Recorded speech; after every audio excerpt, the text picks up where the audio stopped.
पिछले अध्याय में हमने अर्जुन की दुविधाओं के बारे में जाना। अध्याय 1 में श्री कृष्ण केवल अर्जुन की दुविधाओं को सुनते रहे। इस अध्याय में श्री कृष्ण गुरु की भूमिका निभाते हुए अर्जुन के सभी प्रश्नों का उत्तर देते हैं। यहाँ से शुरू होता है वो अमूल्य ज्ञान जिसे हम भगवद गीता कहते हैं। हम सभी अर्जुन की भूमिका निभा रहे हैं और हमारे प्रत्येक प्रश्न का उत्तर स्वयं भगवान श्री कृष्ण दे रहे हैं। जीवन अनेक समस्याओं से घिरा है। अर्जुन की तरह हम भी अनेक बार ऐसी दुविधाओं से घिर जाते हैं जिनका जवाब हम नहीं जानते।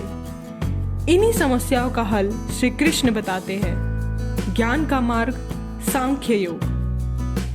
जीवन की सभी समस्याओं का कारण अज्ञान है। गीता के सार में कृष्ण इसी अज्ञानता को दूर करते हैं। शरीर नश्वर है लेकिन आत्मा अमर।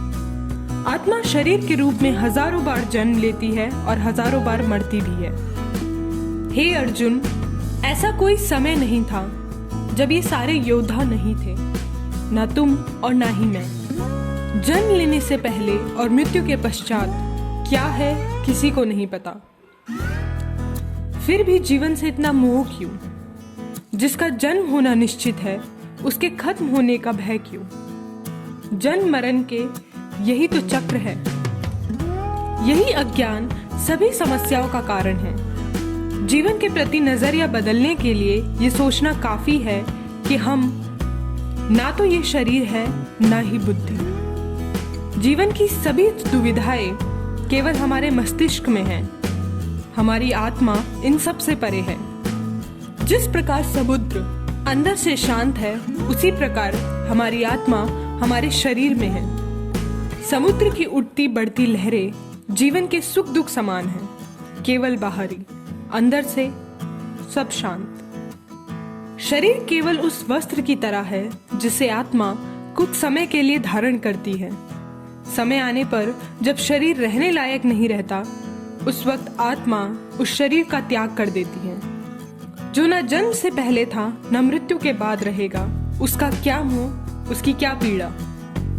जो जन्म से पहले से सदैव था और मृत्यु के बाद सदैव रहेगा, जो नष्ट हो ही नहीं सकता, जिसमें ये संपूर्ण सृष्टि व्याप्त है, उसके बारे में चिंता व्यर्थ ही तो है।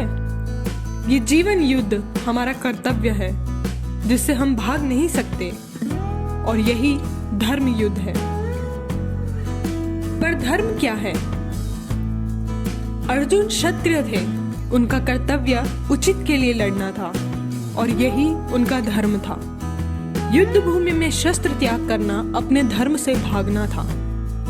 हम सभी अपने जीवन में अपनी जिम्मेदारियों से भागने की सोचते हैं। जो हम नहीं सोचते वो ये कि अपनी जिम्मेदारियों से भागना भी कुछ परिणाम लेके आता है।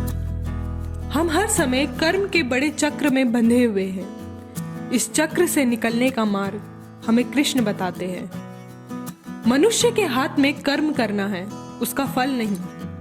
इसीलिए व्यक्ति को बिना फल की चिंता के केवल कर्म करना चाहिए। फल की चिंता से हमारे कर्म प्रभावित होते हैं। जो हमारे वश में नहीं, उन बातों पर सोचने का क्या अर्थ। एक स्टूडेंट का धर्म है सिर्फ पढ़ना, बिना पास फेल की चिंता किए। एक एम्प्लॉय का धर्म है अपनी प्रतिभा को बढ़ाना, किसी और फल के बारे में सोचे बिना। हम सबके अपने धर्म हैं। अगर एक शिक्षक और सैनिक का एक ही धर्म होगा तो क्या होगा?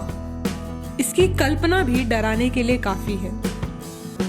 भगवद गीता इन्हीं समस्याओं से बचने का उपाय बताती है। अज्ञान से ज्ञान की तरफ ले जाती है। कृष्ण कहते हैं, कोई भी कर्म ना अच्छा होता है ना बुरा, होता है केवल कर्म और उसका परिणाम।